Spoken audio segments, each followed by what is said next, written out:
more gadgets that I liked while playing Batman Arkham City. Well, it's a few more that I like as well. I figured I might as well just, like get to it by now. So the first one is the remote electric charge. Now, I like the remote electric charge. Like when you charge it up, or well, not charge it, but when you shoot it, an electrical pellet or like a shock like shoots out of it, and I like how it sounds too when you shoot the electric gun as well. Like I like how it makes that electricity noise like when you about to shoot it, or when you equipped it as well. And it's also like very useful to charge up or power up those generators that are not active. Now, when you see those generators, you can use the remote electric charge to shoot at it, and it powers those generators up to unlock those doors or to progress like further into the game, or even collect some stuff like Riddler trophies or like some shit like that. Though, yeah, when you use it to shoot enemies with it, it can stun them, and then you'll be able to take them out from there. Now, I seen the trick is I'm not too sure if they use those electrical sticks or whatnot in Arkham City, but I know like when you have the remote electric charge in Arkham Knight, it will for an example, like if you have the remote electric charge in the Arkham Knight and you're fighting a group of enemies and they have those electrical sticks, you can use that remote electric charge to shoot at them, and they electrocute themselves, and they knock off from there. Or else you can use a multi electrical charge thing where not only one enemy gets shocked, but multiple enemies around them get electrocuted as well, which I thought was like pretty cool. But I don't know if that works for Arkham City, but I know it works for Arkham Knight. So yeah, I always thought it was been a very cool like feature to have that and be like, yeah, I can finally electrocute some motherfuckers now. Okay, so I just remembered now. They do have those electrical weapon sticks in Arkham City. What I remember about it is when you're getting closer to finishing the main story of the game, and those tiger guards have those electrical sticks that they use to attack you. So I'm pretty sure you could remote remote electrical charge at them, and then yeah, they would just be knocked up from there, I believe. So yeah, I just remembered though because I thought about it and be like, yeah, I'm pretty sure though, like the tiger guards use that, but not too sure if those thugs have them as well. So yeah. And next up on the list, we have the disruptor. Now the disruptor is one of the best gadgets you can use in Batman Arkham City, and it can be used for multi-purposes or whatnot. And okay, so how it works is that when you see an armed enemy, you can use the disruptor to permanently disable their weapons.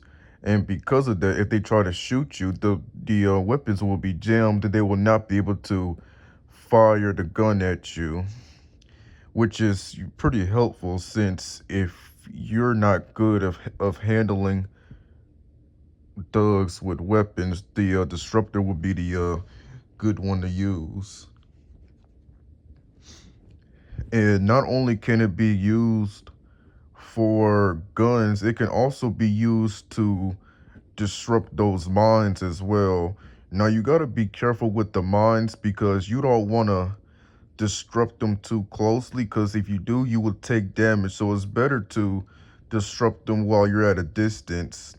And not only that though, when you see enemies such as now the militia, you can use the disruptor to disrupt those mines, and the mines will explode, knocking out those enemies. So yeah, that would Yeah, that always has to be like one of the best gadgets to solve those issues with the weapons or whatnot. And I just fucking loved it too, though. I believe you can also upgrade gadgets as well, and it's amazing. There's pretty much not a thing. I don't think there's pretty much not everything it can't disrupt. I mean, yeah, it could disrupt like more powerful weapons. Next one is the cryptographic sequencer. Now, the cryptographic sequencer, when you equipped it, I've always loved how you can hack those municipal codes or those municipal panels or even the Tiger security guard panels as well. And the good thing about it is that it can also be used to solve those Riddler panels as well. They are municipal panels as well, but they have been modified by the Riddler.